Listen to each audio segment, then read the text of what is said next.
Hotlist husband episode 123। अब आगे। पहली नजर में ही आस्था अबीर सिंह राठौर के दिल में उतर गई थी। अबीर सिंह राठौर पागलों की तरह आस्था को देख रहा था। आस्था उस साड़ी में बड़ी ही बवाल और एकदम खूबसूरत लग रही थी। अबीर सिंह राठौर की नजर जाकर उसके होठों पर ठहर गई, जिन्हें वह डेस्परेटली चूमना चाहता था। अबीर का दिल कुछ अचानक ही तेजी से धड़कने लगा था। तब तक वह आस्था को घूरते रहा। तभी आस्था ने भी से तुरंत अपना हाथ छुड़ाया और नाखुश होकर बोली, देखिए इस सब में गलती आपकी ड्राइवर की है। आपके ड्राइवर ने ही हमारे ऊपर कीचड़ उछाला था। अब जैसे ही आस्था ने ये कहा, अबीर बस मुस्कुराता हुआ आस्था को देखता रहा। मुस्कुराते हुए ही आस्था एक्सप्रेशन पर गौर कर रहा था। आस्था बोलती हुई आंखों को देख रहा था तो कभी उसके खिलते हुए होठों को देख रहा था। आस्था की खूबसूरती में अभी इस पल में ही पूरी तरह से खो गया था। तभी अबीर को इतना खोया हुआ देखकर आस्था ने अपने सीधे हाथ से उसके चेहरे के सामने चुटकी बजाई और उससे बोली, हिलो मिस्टर, कहाँ खो गए आप? हमने कह दिया ना कि हमारी कोई गलती नहीं है, सारी गलती आपके ड्राइवर की है। अब जैसे ही आस्था ने ये बोला तब अचानक गोलियां चलने की आवाज आस्था और रश्मि दोनों को ही सुनाई दी थी। वह दोनों ने डर की वजह से अपने कानों पर हाथ रख लिया था, क्योंकि अबीर सिंह राठौर ने अपने उस ड्राइवर को गोली मार दी थी। अब तो रश्मि बहुत डर गई थी, लेकिन उसने फटाफट से रिएक्ट किया और आस्था को कंधों पर से पकड़ा और घबराते हुए बोली, आस्था चल यहाँ से, मैं कहती हूँ, जल्दी से चल यहाँ से। ऐसा बोलकर रश्मि जल्दी ही आस्था को स्कूटी तक ले आई और फटाफट से वह दोनों वहां से चली गई थी। अब अबीर सिंह राठौर जब तक आस्था को देखता रहा जब तक कि आस्था उसकी आंखों से ओझल नहीं हो गई थी। अचानक अबीर सिंह राठौर ने अपने कोट के अंदर से ही अपना हाथ अपने सीने पर रखा और बोला, बटरफ्लाई दिल ही ले गई। ऐसा बोलकर अबीर सिंह राठौर जल्दी ही अपनी कार में जा बैठा था और उसके आदमी ने उस ड्राइवर की बॉडी को वहां से निकालकर बाहर फेंक दिया था और एक दूसरा ड्राइवर जल्दी ही कार ड्राइव करते हुए अरमान सिंघानिया से मिलने के लिए सुमित के होटल की ओर रवाना हो चुका था। वही आस्था उस वक्त बहुत ज्यादा डरी हुई थी। डॉक्टर रश्मि उसे बार बार संभालने की कोशिश कर रही थी और समझाते हुए बोली, आस्था सुनो, जो कुछ भी तुमने देखा इसके बारे में किसी को मत बताना। तब आस्था बात काटते हुए बोली, आप कैसे कह सकती है दीदी, उसने हमारी आंखों के सामने किसी की जान ले ली और आप क्या चाह रही है कि हम किसी को ना बताएं? हमने डिसीजन लिया है कि हम ये सारी बातें पुलिस को बताएंगे। तब रश्मि तुरंत आस्था को समझाते हुए बोली, देखो वो बहुत बड़े लोग हैं और हम उनका मुकाबला नहीं कर सकते हैं। देखो, मैं जानती हूँ कि तुम्हारा पति भी कुछ कम नहीं है, लेकिन अरमान, तुम्हें क्या लगा वह बिल्कुल भी तुम्हारी साइड नहीं लेगा? और उसके बाद जो तुमने कॉलेज जाना शुरू किया है, तो वो तुम्हारा कॉलेज भी हमेशा हमेशा के लिए बंद करवा देगा। तो आस्था, तुम्हारी भलाई इसी में है कि तुम किसी से कुछ नहीं कहोगी। अब जैसे ही डॉक्टर रश्मि ने ये सुझाव दिया तब आस्था को ना चाहते हुए भी उसकी बातें माननी पड़ी थी। जल्दी वह दोनों एक मॉल में पहुंच गए थे। रश्मि आस्था जो दोनों ही शॉपिंग करने के लिए पूरी तरह से एक्साइट थे, लेकिन अब उनके साथ जो रास्ते में ये हादसा हुआ था उसके बाद से उनका एक्साइटमेंट पूरी तरह से खत्म हो गया था और बेमन से रैंडमली आस्था ने अपने लिए सादी सिंपल से फ्रॉक सूट खरीदने शुरू कर दिए थे। और सूट वगैरह खरीदने के बाद जब रश्मि ने आस्था का उतरा हुआ चेहरा देखा तो वह आस्था के कंधे पर हाथ रखकर बोली, क्या बात है, तुम इतना उदास क्यों हो? तब आस्था ने अपनी आईब्रो उठाकर रश्मि की ओर देखा, मानो कि वह कहना चाह रही हो कि रश्मि दीदी, इतना बड़ा हादसा होने के बाद भी आप इतना कैजुअल तरीके से बर्ताव कैसे कर सकती है? लेकिन फिलहाल डॉक्टर रश्मि ने आस्था की आंखों में आए सवालों को पढ़ लिया था और अगले ही पल वह बोली, मैं अच्छी तरह से जानती हूँ कि तुम्हें इस वक्त काफी कुछ अजीब लग रहा होगा, लेकिन मेरी बात सुनो आस्था, ये दुनिया है और इस दुनिया में हमें ऐसे ही दबकर रहना होगा।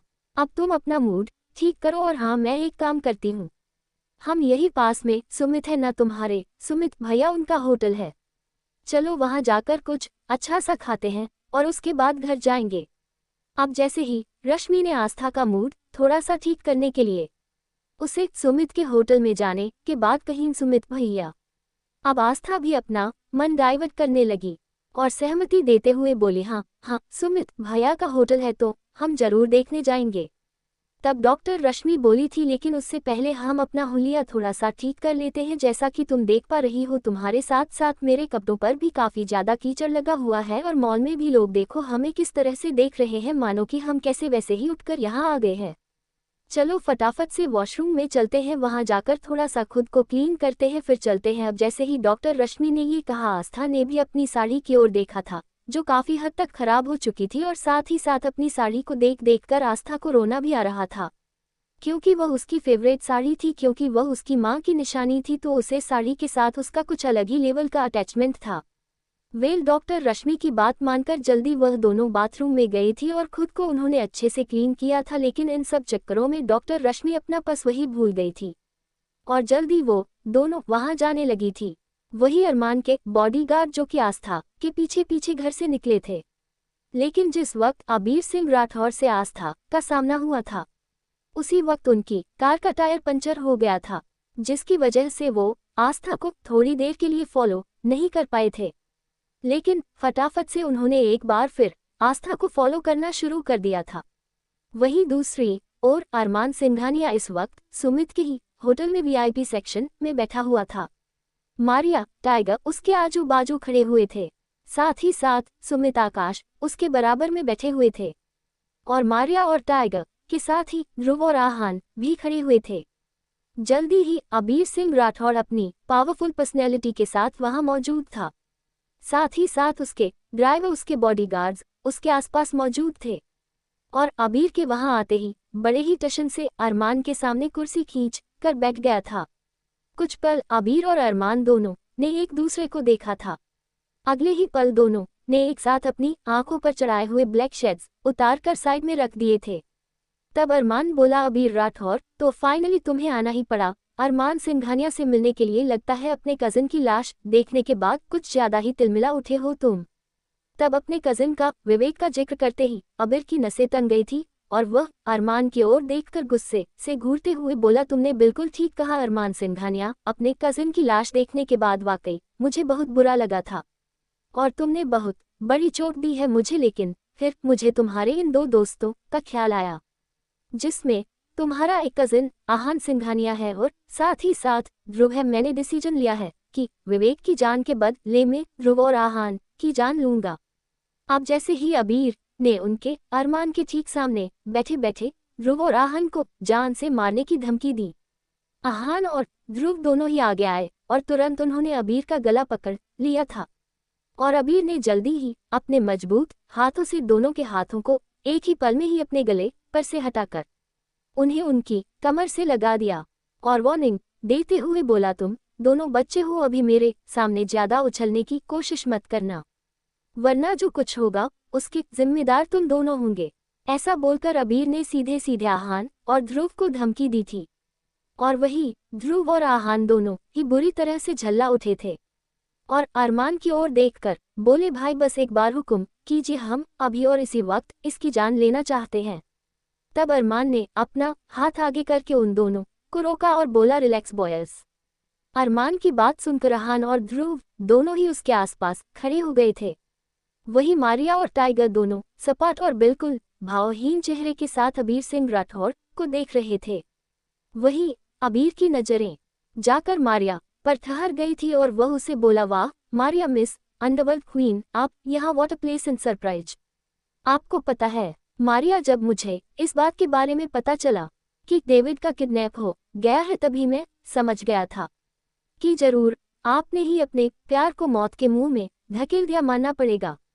मिस मारिया बहुत महान है, आप। ऐसा बोलकर अबीर मारिया को टोंट करने लगा था, लेकिन मारिया का चेहरा ऐसा का ऐसा ही था, बिना किसी एक्सप्रेशन के वह केवल अबीर को देख रही थी, क्योंकि उसके एक्सप्रेशन तभी चेंज होते थे जब अरमान उसे कोई ना कोई कमान या कोई ना कोई ऑर्डर दिया करता था। वेल तभी अबीर सिंह राठौर कोल्ड वॉइस में बोला था, सीधे सीधे बताओ अरमान सिंघानिया क्यों बुलाया मुझे यहाँ पर। तब अरमान बोला, उस जमीन को भूल जाओ अबीर सिंह राठौर, वह जमीन अरमान सिंघानिया की है, हाईवे के जंगल पास वाली जितनी भी जमीन है वह सब अरमान सिंघानिया की है। उसे जमीन को पाने का सपना तुम्हारा सपना ही रहेगा। अबीर और अरमान की लड़ाई एक जमीन को लेकर थी, जो कि कहने को तो मामूली सी जमीन थी, लेकिन उस पर 4000 एकड़ में फैला हुआ जंगल, साथ ही साथ बड़ी ही उपजाऊ जमीन थी, जो किसी को एक ही दिन में करोड़पति से बिलियनियर बनाने का दम रखती थी। अबीर सिंह राठौर डेस्परेटली उस जमीन को पाना चाहता था, लेकिन ऑलरेडी अरमान सिंघानिया उस जमीन पर अपना कब्जा जमा चुका था, तो दोनों में जमीन को लेकर लड़ाई थी। तब अरमान ने अबीर की ओर घूरते हुए कहा, कोई मेरी चीज पर नजर रखे, ये मुझे बिल्कुल भी बर्दाश्त नहीं है। तभी अबीर सिंह राठौर बिल्कुल डार्क वॉइस में बोला, अबीर सिंह राठौर को भी जो एक बार कोई चीज पसंद आ जाए तो वह उसे हासिल कर ही रहता है। बहुत जल्द मैं तुझसे वह जमीन हासिल करके ही रहूंगा।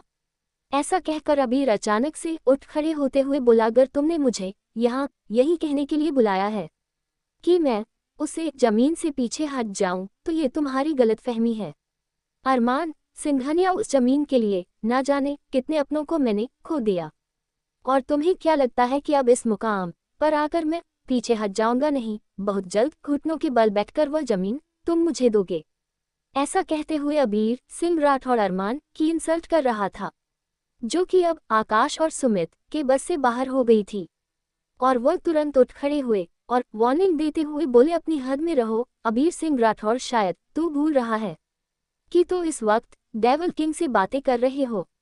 अबीर सिंह राठौर ये बात अच्छी तरह से जानता था कि अरमान ही डेविल किंग है। तब अबीर बेफिक्री से बोला, मैं जानता हूँ कि मैं किस से बात कर रहा हूँ और किस से नहीं, लेकिन अगर तुम्हारे डेविल किंग को ही लगता है कि मौत का ख्वाब दिखाकर यह मुझसे वह उस जमीन से मुझे पीछे हटने के लिए कह देगा, तो यह इसकी बहुत बड़ी गलतफहमी है। उस जमीन को तो मैं पाकर ही रहूंगा। तब अरमान सिंघानिया तिरछा सा मुस्कुरा उठा और अबीर की ओर देखकर बोला, ठीक है, मैं तुम्हें 3 महीने का समय देता हूँ। 3 महीने के अंदर अंदर अगर तुमने उस जमीन को अपने कब्जे में कर लिया और मुझसे उस जमीन के पेपर से ले लिए, तो मैं तुम्हारे रास्ते में नहीं आऊंगा और न ही उसे जमीन की ओर आंख उठा कर देखूंगा। लेकिन अगर तुम 3 महीने में कुछ नहीं कर पाए तो तुम्हें घुटनों के बल बैठकर अरमान सिंघानिया से माफी मांगनी होगी और हमेशा हमेशा के लिए उस जमीन के साथ साथ सारी चीजों को भूलाकर यहाँ से शहर को छोड़कर जाना होगा, क्योंकि अरमान सिंघानिया ये बात अच्छी तरह से जानता था कि बेंगलुरु शहर में भी अबीर सिंह राठौर का एक शानदार विला था। अब अरमान की बातें सुनकर कुछ पल के लिए अबीर सोच में पड़ गया, लेकिन आकाश और सुमित के चेहरे पर एक तिरछी सी मुस्कुराहट थी। फिर अगले ही पल अबीर सिंह राठौर बोला, ठीक है, मुझे ये शर्त मंजूर है। वहीं दूसरी ओर आस्था और रश्मि जल्दी ही होटल में पहुंच चुके थे और वो दोनों सीधा खाने वाले एरिया में आ गए थे। रश्मि ने आस्था की पसंद का सारा खाना ऑर्डर किया था। वही और अबीर सिंह राठौर अरमान से मीटिंग करने के बाद जैसे ही वहां से निकलने लगा, अरमान ने टाइगर और मारिया की ओर देखा और वो दोनों ही अरमान की नजरों को देखकर समझ गए थे कि अरमान क्या कहना चाहता है। अबीर सिंह राठौर जल्दी ही अपने पूरे बॉडीगार्ड के काफिले के साथ वहां से निकलने लगा था और वो अपने आसपास देखता हुआ जा रहा था। इस वक्त अबीर सिंह राठौर जहां खड़ा हुआ था, उसके और आस्था के बीच में सिर्फ एक दीवार थी। दीवार होने की वजह से वो आस्था को देख नहीं पाया था। वही इस वक्त आस्था रश्मि के साथ फूड सेक्शन में थी और वहां रश्मि और आस्था दोनों ही खाना खा रही थी। एपिसोड 124। अब आगे अबीर सिंह राठौर जल्दी ही अपने गार्ड से को लेकर वहां से निकल चुका था। मारिया और टाइगर ने दोनों ने यह इन्फॉर्मेशन जाकर अरमान को दे दी थी और उसे बता दिया था कि अबीर सिंह राठौर यहां से निकल चुका है। वेल, तभी अचानक अरमान का फोन बजने लगा। ये फोन किसी और का नहीं बल्कि उन गार्ड्स का था जिन गार्ड्स को अरमान ने आस्था के पीछे लगाया हुआ था। अब जैसे ही वह फोन आया, अरमान ने तुरंत फोन उठाकर कानों पर लगा लिया और दूसरी साइड से उस गार्ड ने बताया, बॉस, हम आपको बताना चाहते हैं, मैडम आज कॉलेज नहीं गई है। अब जैसे ही गार्ड ने ये बताया, अरमान के चेहरे पर एक सेटिस्फैक्शन था और इत्मीनान से बोला, अच्छी बात है, वह कॉलेज नहीं गई है, फिर भी तुम घर पर भी उसकी ख्याल रखो, घर पर भी उस पर नजर रखूं। तब आगे वो गार्ड बताने लगा, लेकिन बॉस, मैडम घर पर नहीं है। तब अरमान पूरी तरह हैरान हो चुका था। घर पर नहीं है मतलब? घर पर नहीं है तो कहाँ है? तब उस गार्ड ने इन्फॉर्मेशन शुरू कर देता है, एक्चुअली बॉस, वह मैडम सुमित साहब के होटल में है। अब अरमान ने जैसे ही ये सुना, फोन पर उसकी पकड़ एकदम से मजबूत हो गई थी। वो तुरंत अपनी सीट पर से खड़ा हो गया था। मारिया, टाइगर और बाकी सबने भी अरमान के चेहरे के एक्सप्रेशन देख लिए थे, जो कि उस वक्त काफी ज्यादा डार्क हो चुके थे। तब अरमान गुस्से से उस गार्ड जवाब देते हुए बोला, क्या तुम ये बात मुझे पहले नहीं बता सकते थे? तब उन गार्ड ने जैसे ही अरमान की इस तरह से डेंजरस आवाज सुनी, वह काफी ज्यादा घबरा गए थे। फिलहाल अरमान ने गुस्से से फोन पटक दिया था और टाइगर और मारिया की ओर देखकर ऑर्डर दिया, आस्था यहाँ इस होटल में आई हुई है, ढूंढो कहाँ है वो। याद रखना, भूल कर भी आस्था अबीर सिंह राठौर की नजरों में नहीं आनी चाहिए। कहीं न कहीं अरमान को आस्था को लेकर एक अलग ही तरह की इनसिक्योरिटी लगने लगी थी कि अगर उसका सबसे बड़े दुश्मन अबीर सिंह राठौर की नजरों में आस्था आ गई तो कहीं वह आस्था को कुछ नुकसान न पहुंचा दे। और अरमान सब कुछ बर्दाश्त कर सकता था, लेकिन आस्था पर वो इतनी सी भी आंच बर्दाश्त नहीं कर सकता था। वह खुद नहीं जानता था कि अचानक से आस्था को लेकर वह इतना ज्यादा ओवर प्रोटेक्टिव क्यों हो रहा है, क्यों वह उसकी ओर खींचा चला जा रहा है। लेकिन फिलहाल वो आस्था को बिल्कुल ठीक और सेफ देखना चाहता था और सिर्फ अपने आसपास देखना चाहता था। इतना सुनते ही कि आस्था यहाँ होटल में आई है, सुमित के चेहरे पर चमक आ गई थी और वह एक साइड होते हुए बोला, क्या रियली आस्था यहाँ आई है? मुझे पहले क्यों नहीं बताया? मैं उसके लिए अलग से स्पेशल अरेंजमेंट्स करवाता। अब जैसे ही सुमित ने ये सब बोला, अरमान घूरकर उसे देखने लगा था, लेकिन अगले ही पल वह सबके सपाट चेहरा लिए आस्था को देखने के लिए निकल गए थे।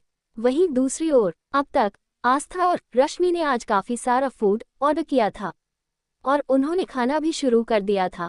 खाना वाकई बहुत मजेदार था, उन दोनों ने मिलकर खाना कंप्लीट किया था। तब रश्मि अब थोड़ा सा परेशान हो गई थी। रश्मि को परेशान देखकर आस्था उसे पूछने लगी, क्या बात है रश्मि दीदी, आप कुछ परेशान लग रही है। तब रश्मि ने आस्था से हिचकिचाते हुए बताया, वह आस्था, एक्चुअली जब हमारे ऊपर कीचड़ गिरा था ना, और हमने मॉल के वॉशरूम में खुद को क्लीन किया था, मैं अपना पर्स वही रखकर भूल आई हूँ। क्या? जैसे ही रश्मि ने ये बोला, आस्था हैरान हो गई थी, क्योंकि उसे अच्छे से याद था जब उनके ऊपर गाड़ी ने कीचड़ उछाल दिया था तो वह दोनों उसके मॉल गई थी। वहां जाकर उन्होंने पहले वॉशरूम में जाकर खुद को अच्छे से क्लीन किया था। उसके बाद रैंडमली आस्था ने अपने लिए कुछ सिंपल से सूट लिए थे और इसी बीच डॉक्टर रश्मि अपने आप को क्लीन करने के चक्कर में अपना पर्स, जिसमें उनका पूरी डिटेल 7-7 रुपए पैसे और कार्ड थे, वह वहीं छूट गया। अब आस्था भी परेशान हो गई थी, क्योंकि आस्था को दादाजी ने जो शॉपिंग करने के लिए कार्ड दिया था, डॉक्टर रश्मि को ही उसने वहां दे दिया था, क्योंकि आस्था तो कोई पर्स अपने साथ लेकर नहीं आई थी, क्योंकि पर्स ब्रुवॉर ने उसके लिए खरीदा था, वह काफी ज्यादा एक्सपेंसिव था, तो इसीलिए आज आस्था ने नॉर्मल सा भी पर्स अपने लिए खरीद लिया थे। अब दोनों के चेहरे पर परेशानी के भाव नजर आने लगे थे। तब आस्था इधर उधर देखते हुए बोली, अब हम क्या करें रश्मि दीदी, अब वह वेटर तो बिल लेकर आता ही होगा, हम कैसे खाने का बिल भरेंगे? अभी आस्था ने इतना ही बोला कि तभी वेटर की आवाज उन दोनों को सुनाई दी थी। वेटर ने कहा, मेमा आप बिल भरेंगे कैसे देंगे? मतलब? तब आस्था घबरा गई और बेचैनी से बोली, वह हमारा मतलब यह नहीं था। बोलिए कितना बिल हुआ है? ऐसा बोलकर आस्था उस वेटर को देखकर बिल के लिए पूछने लगी थी। तब वह वेटर वहां आया, उन दोनों से बोला, देखिए सारा खाना, फास्ट फूड, ड्रिंक वगैरह सब मिलाकर आपका बिल बैठा है पूरे 7,000 रुपये, तो आप हमें 7,000 रुपये दे दीजिए और जाए। अब जैसे ही वेटर ने ये कहा, आस्था और रश्मि दोनों ही घबरा गई थी, क्योंकि दोनों के पास उस वक्त पैसे नहीं थे और अब दोनों एक दूसरे की शक्ल को देखने लगी थी। वही वह वेटर समझ चुका था कि उनके पास कोई पैसे नहीं है, क्योंकि वह वेटर काफी सालों से सुमित के लिए काम किया करता था। और वो वहाँ का हेड वेटर था। और कितने सारे कस्टमर से आए दिन उसका इस तरह से आमने सामना होता रहता था। कुछ कस्टमर बिना बिल दिए भी भाग जाते थे, तो वह काफी ज्यादा गुस्से से भर जाया करता था। अब आस्था और रश्मि को वहां देखकर उसे एहसास हो गया कि उनके पास पैसे नहीं है। और रश्मि हालांकि पहले भी एक बार वह रुवाहन के साथ आई थी, लेकिन काफी समय हो गया था, लेकिन आज तो रश्मि बहुत बुरी फंसी थी। तब रश्मि ने आस्था से बोला, परेशान मत हो, मैं अभी फोन करके ध्रुव को बोल देती हूँ, वो पेमेंट कर देगा। तब आस्था बोली, लेकिन क्या ये ठीक रहेगा? क्या इस तरह से ध्रुव को ऐसे पेमेंट के लिए बोलना कहीं ना कहीं आस्था को थोड़ा सा ऑकवर्ड लग रहा था। तभी वह वेटर गुस्से से उन दोनों को घूरते हुए कहने लगा, तुम जैसी भुक्कड़ लड़कियां पहले तो दिन रात पार्टी करने के मूड में खाना खाने के लिए ऐसी बड़ी जगह मुंह उठाकर आ जाती है। कहीं भी जाओ, फ्री फन का खाना खाओ और भाग जाओ। हाँ, मैं तुम जैसी लड़कियों को अच्छी तरह से जानता हूँ, बिना पैसे दिए तुम लोग यहाँ से कहीं नहीं जा सकती हो, समझे तुम? अब जैसे ही उस वेटर ने थोड़ा सा रूडली आस्था और रश्मि की बेइज्जती की, दोनों की शक्ल रोने जैसी हो गई थी। तभी वह वेटर गुस्से से आगे बढ़ा था और अचानक उसकी नजर आस्था के गले में पड़े हुए उसकी चेन पर गई थी। वह चैन जिसमें नीले रंग का स्टोन लगा हुआ था। हालांकि वह दिखने में काफी मामूली सी थी, लेकिन उसकी कीमत का अंदाजा ना तो आस्था को था और न ही किसी और को था। तभी उस वेटर ने आस्था की ओर देखकर कहा, अगर तुम लोगों के पास पैसे नहीं है तो जो तुम अपने गले में जो चैन पहनी है इसे उतार कर मुझे दे दो। क्योंकि वह वेटर इतना तो समझ चुका था कि ये चैन सोने की तो है, भले ही ज्यादा मोटी ना हो, लेकिन आराम से 10 रुपये 12,000 की तो होगी। तो उस वेटर ने तो अपने हिसाब से उसका अंदाजा लगाया था, तो इसीलिए वह उस चैन की ओर इशारा करने लगा था। अब आस्था घबराकर बोली, ये आप कैसी बातें कर रहे हैं? आप मेरी चैन के बारे में सोच भी कैसे सकते हैं? ये मेरी माँ की आखिरी निशानी है। आप चाहते कि ये चैन हम आपको दे? बिल्कुल नहीं, हम ऐसा बिल्कुल नहीं करेंगे। तभी डॉक्टर रश्मि उठी और वेटर की ओर देखकर बोली, देखो तुम अपनी हद में रहो, मैं अभी तुम्हारी पेमेंट करवाती हूँ, लेकिन इसका मतलब यह नहीं कि तुम हमारे पहनी हुई चीजों पर नजर डालोगे। डॉक्टर रश्मि ने उस वेटर को डांटते हुए कहा था। तब वह वेटर अब रश्मि की बात सुनकर गुस्से से भड़क उठा और ताने देते हुए बोला कि तुम भीखमंगे बनकर यहाँ आ जाते हो, फोकट का खाना खाते हो, ऊपर से हमें नसीहत देते हो। अब तो इस लड़की को ये चैन देनी ही होगी। ऐसा बोलकर वह वेटर आस्था की तरफ चैन लेने के लिए बढ़ने लगा था और आस्था और जल्दी से वह अपनी सीट से खड़ी हो गई और डर के मारे पीछे हटने लगी थी। अब आस्था के इस तरह से डर के मारे पीछे हटने पर वह वेटर गुस्से से आस्था को उंगली दिखाते हुए कहने लगा, लड़की यहाँ ज्यादा ड्रामेबाजी मत करो, चुपचाप से वो चैन मुझे दे दो और जब तुम पास पैसे जमा हो जाएंगे तो तुम बिल भर देना और उसके बाद वह चैन तुम यहाँ से ले जाना। ऐसा बोलकर वह वेटर आस्था की ओर बढ़ने लगा था, लेकिन आस्था डर के मारे पीछे हट रही थी। अचानक से वह किसी से टकरा गई थी। ऐसा लग रहा था मानो कि वह किसी पत्थर या लोहे से टकरा गई हो और जैसे ही उसने पीछे मुड़कर देखा तो वहां पर उसके सामने इस वक्त अरमान खड़ा हुआ था। जल्दी से आस्था ने डर के मारे अरमान को जोरों से गले से लगा लिया था। वही उस वेटर ने ये देखा कि आस्था ने अरमान को गले से लगा लिया है तो उसके चेहरे का रंग पूरी तरह से उड़ गया था और घबराहट उसके चेहरे पर साफ नजर आने लगी थी, क्योंकि अरमान सिंघानिया को वो वेटर अच्छी तरह से जानता था। साथ ही साथ उसकी निगाहें अपने मालिक पर पड़ी थी, जो कि उस वक्त अरमान सिंघानिया के साथ खड़ा होकर लाल सुर्ख आंखों के साथ वेटर को ही देख रहा था।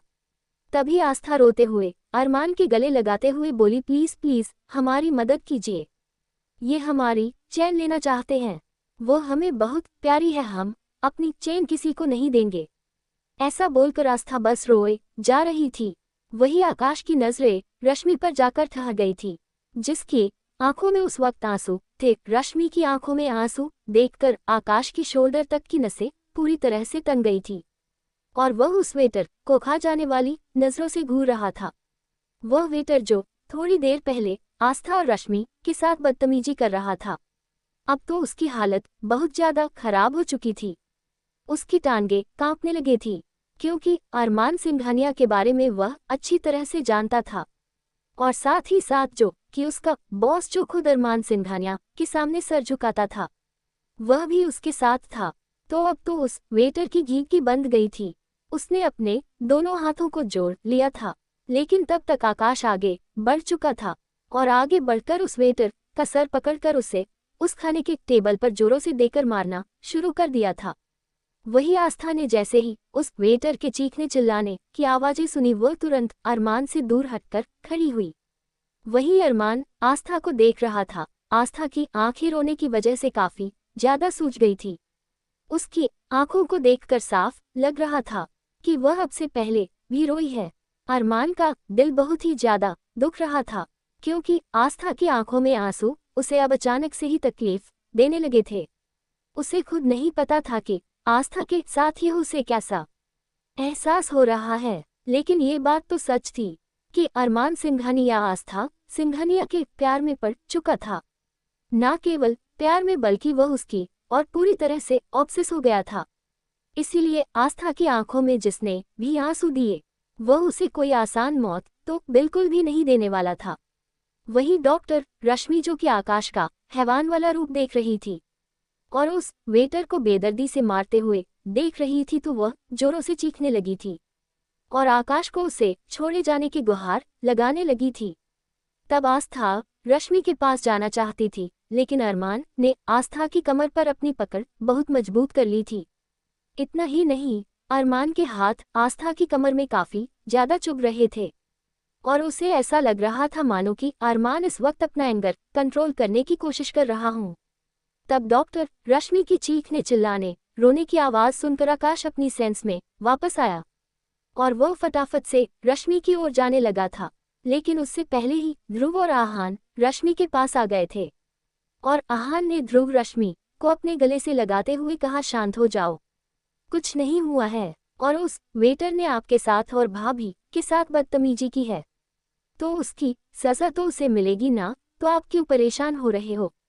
क्योंकि रश्मि और आस्था ने थोड़ी देर पहले एक आदमी को सरेआम बीच सड़क पर अपने ही ड्राइवर की जान लेते हुए देखा था, तो तब से वह दोनों काफी ज्यादा डरी हुई थी। हालांकि रश्मि तो अपने आप को थोड़ा सा मजबूत दिखाने की भी कोशिश कर रही थी, लेकिन अब एक बार फिर से खून खराब देखकर दोनों ही बहुत ज्यादा डर गई थी।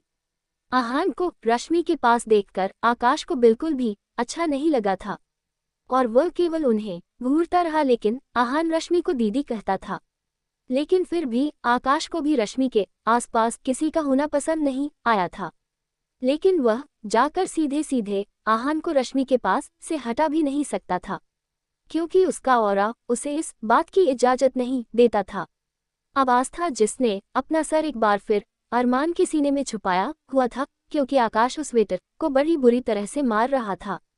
तब अरमान ने टाइगर और मारिया की ओर देखा। टाइगर और मारिया जिसकी नज़र हमेशा अपने किंग पर ही रहती थी कि ना जाने किंग कब कौन सा एक्सप्रेशन दें और उसके अकॉर्डिंग वह काम करें।